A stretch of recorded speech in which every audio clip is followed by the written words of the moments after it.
Video ফাঁস হয়ে যাওয়ার পর প্রথমবারের মতো মুখ খুলেছেন অভিনেত্রী তানজিন তিশা। নিজের ফেসবুক হ্যান্ডেলে এক পোস্টের মাধ্যমে তানজিন তিশা নিজের প্রতিক্রিয়া জানিয়েছেন। পোস্টে তিশা ভিডিওকে একান্ত ব্যক্তিগত বলে দাবি করে কারো মাথা ঘামানোর প্রয়োজন নেই বলে মনে করেন।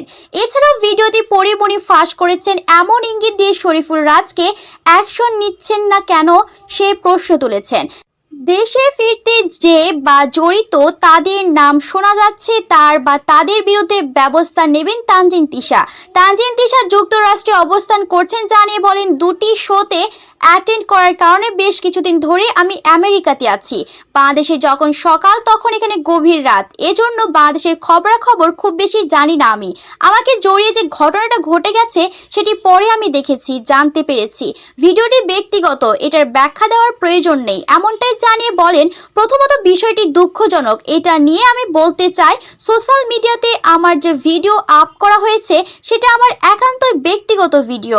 ৬-৭ বছর আগে আমরা বন্ধুরা ফান করে ভিডিওটি করেছিলাম। যেহেতু এটা আমার একান্ত ব্যক্তিগত ভিডিও, তাই এটার এক্সপ্লেনেশন দেওয়ার কিছু আছে বলে মনে করি না। প্রত্যেক মানুষের নিজস্ব জীবন আছে, পার্সোনালিটি আছে, ব্যক্তিগত ব্যাপার আছে, যেটাকে জাজ করার অধিকার অন্য কাউকে আমি দিতেও চাই না। তাই আমার দর্শক ও অনুরাগীদের উদ্দেশ্যে এতটুকু বলবো, ৬-৭ বছর আগে সামান্য একটা ক্লিপ দিয়ে ব্যক্তি তানজিন তিশাকে জাজ করে ফেলবেন না প্লিজ। দর্শকদের উদ্দেশ্য করে তিশা বলেন, আপনাদের ভালোবাসা আর দোয়ায় আমি আজ এই পর্যন্ত এসেছি। আমার অভিনয় আর ব্যক্তিগত জীবনকে আলাদা রাখবেন।